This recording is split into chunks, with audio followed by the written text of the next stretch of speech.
Kak.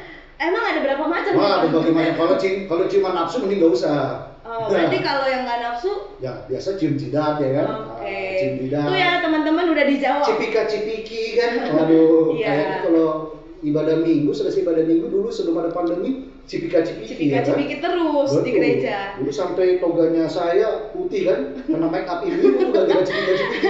Malah mau berantem sama istri gua tuh. Aduh, bahaya nih. Jadi gara-gara aduh.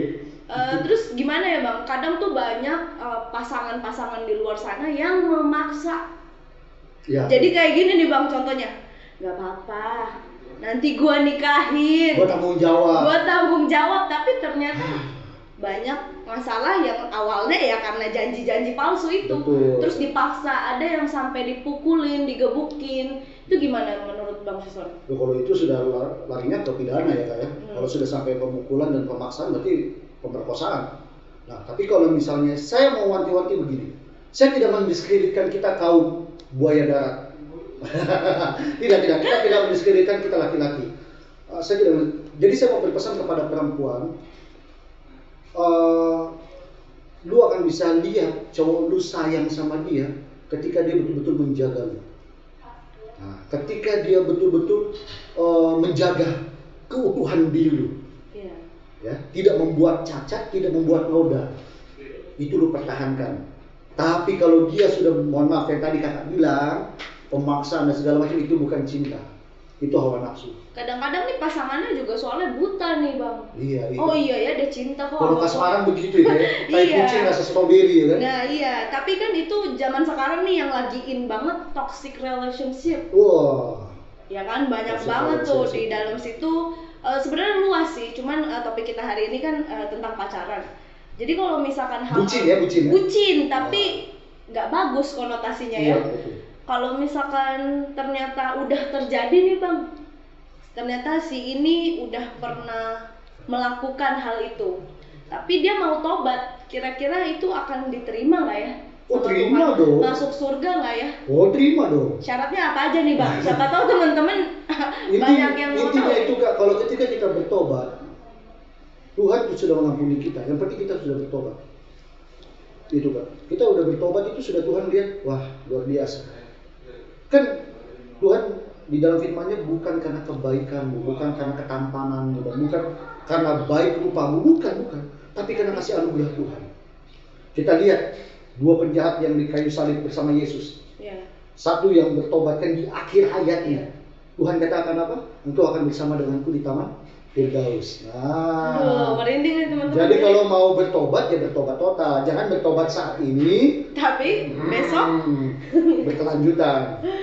Oke, terus kita sebagai anak muda menanggapi hal itu tuh gimana ya? Menanggapi hal seperti apa contohnya misalnya?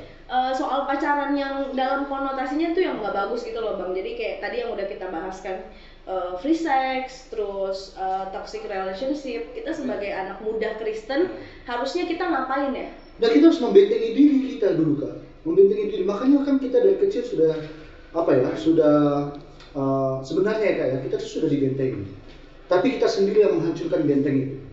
Pertama, dari kecil kita sudah didoakan orang tua kita. Oke? Didoakan sama pendeta. Didoakan sama pelayan-pelayan Tuhan. Ketika ibadah keluarga. Misalnya saya ibadah keluarga di kakak, saya pimpin ibadah. Kak Beta waktu itu masih kecil-kecilan misalnya. Udah tua amat gue ya. Jadi orang tua mengatakan, titip doa Pak Pendeta untuk anak saya Beta. Ketika pendeta itu berdoa, Tuhan tolong lindungi, tolong jaga anak terkasih kita Beta dalam pergaulannya, dan orang tua juga mendoakan itu. Sebenarnya kita udah dipasangi benteng itu kan. Tapi kita sendiri yang merusak benteng itu gitu. Kita yang menghancurkan benteng itu supaya kita keluar. Padahal orang tua dan para pelayan maupun firman Tuhan sudah membentengi itu, malah kita sendiri yang menghancurkannya. Jadi ya, kalau kembali lagi anak-anak muda sekarang lebih baik teman-teman, kalau kita masih sekolah ya fokus aja sekolah. Sekolah dulu aja sekolah gitu dulu ya. Aja. Kelarin sekolah, baru fokus. Betul. Cari duit dulu. Kalau nggak punya duit gimana mau pacaran? Iya. Nanti ada duit abang disayang, nggak ada duit abang dibuang ya kan? Ditendang. Iya betul kan. Oke nih Bang. Terus kalau misalkan itu kan toxic relationship. Terus untuk kita membangun hubungan yang sehat tuh gimana? Nah, kalau toxic relationship sebenarnya gini Kak. Eh, kalau saran saya, kalau sudah toxic relationship, kita hati-hati pemudi. Hati-hati. Lebih baik kita melepaskan diri. Karena baik. Karena apa? Mengakibatkan diri kita sendiri. Iya. Yang bikin menderita ya diri kita sendiri akhirnya. Merusak diri kita ya diri kita sendiri akhirnya. Karena kita juga buta gitu. Betul. Lebih baik kita ya minta hikmat dari Tuhan, kita berdoa minta dicelikin ya. Wajib. Kalau menurut saya gini Kak, bucin ada perlu. Bucin itu biasa lah, ya kan? Iya. Ada kata posesif ya kan, lu gimana, lagi ngapain, coba foto di sana dan segala macam sebagai tanda bukti. Iya. Ya, oke. Oh itu oke. Ya maksudnya sebatas ya, oh untuk dia mengenal, oh ini cemburu ya, oh ini cara menjaga supaya tidak cemburu ya. Jadi mereka belajar untuk kedepannya nanti kalau saya pacaran sama yang lain misalnya gitu loh, nggak sama jangan ini. Cari yang kayak gitu. Terus tapi udah bisa, oh ini kan belajar dari pengalaman gitu loh. Nah, tapi kalau sudah toxic relationship lebih baik kalian menarik diri, karena itu bahaya. Terus kalau untuk kita mencari dan menjaga dan membangun hubungan yang sehat tuh gimana? Nah, membangun hubungan yang sehat pertama kita komunikasi. Komunikasi, ya, penting ya. Penting komunikasi. Satu, komunikasi, catat. Terus. Lalu yang kedua kita tahu dulu apa namanya ya, bebet bobot orang ini kan, ya pasangan kita ini dia orangnya seperti apa gitu loh. Dan jangan sampai kita sebenarnya sudah baik, terus kita sudah mau sama dia, dan ternyata dia membawa kita kepada sesuatu yang tidak baik. Kita harus lihat juga di situ. Jadi hubungan yang sehat adalah hubungan yang memperhatikan siapa yang kita dekati ini dan siapa yang dekat sama kita gitu. Jadi kita supaya kita harus peka. Kan bukannya Tuhan mengatakan kita harus berjaga-jaga dan berhati-hati kan, berwaspada karena iblis ada di lingkungan kita gitu. Oke Bang, ada pesan-pesan nggak sih Bang dari Bang Vison nih untuk teman-teman di luar sana yang lagi pacaran gitu?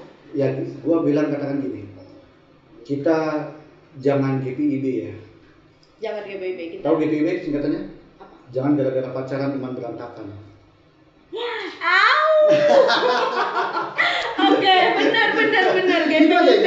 Iya, kita harus tetap fokus memang. Kehidupan saya sebagai anak Kristen, sebagai muda-mudi Kristen, sebagai remaja Kristen, sebagai anak-anak Tuhan, ya kita harus melandaskan iman kita kepada Kristus, Yesus seperti apa, firman seperti apa yang harus kita jalani, dan bagaimana kita melakukan relasi dengan orang lain juga dengan baik, ya supaya terang, jangan sampai redup lilin yang sudah dinyalakan Tuhan pelita ini, jangan sampai redup gitu. Hanya gara-gara pacaran kita terhisap. Oh ini baik, ini sangat mencintai saya, belum tentu gitu loh. Kita harus punya peka gitu loh. Bukan Tuhan, ya kepekaan gitu loh. Jangan sampai kita ya akhirnya merusak diri kita sendiri ya gara-gara pacaran itu ya. Iya. Tapi ya saran saya untuk SD, SMP, SMA dan kuliah kalau bisa jangan dulu pacaran. Fokus dulu masa depan. Karena menurut saya ketika nanti kita sudah punya masa depan yang baik, wah, gak usah kita cari, Tuhan akan berikan yang terbaik. Amin. Haleluya. Oke teman-teman, jadi ingat ya, jangan GPIB gara-gara pacaran iman kita berantakan. Oke Bang, sampai sini aja podcast kita hari ini. Terima kasih Bang Vison udah mau jadi berkat untuk teman-teman di luar sana. Ya. Oke teman-teman, episode kita hari ini udah selesai. Sampai ketemu di episode selanjutnya. Bye bye.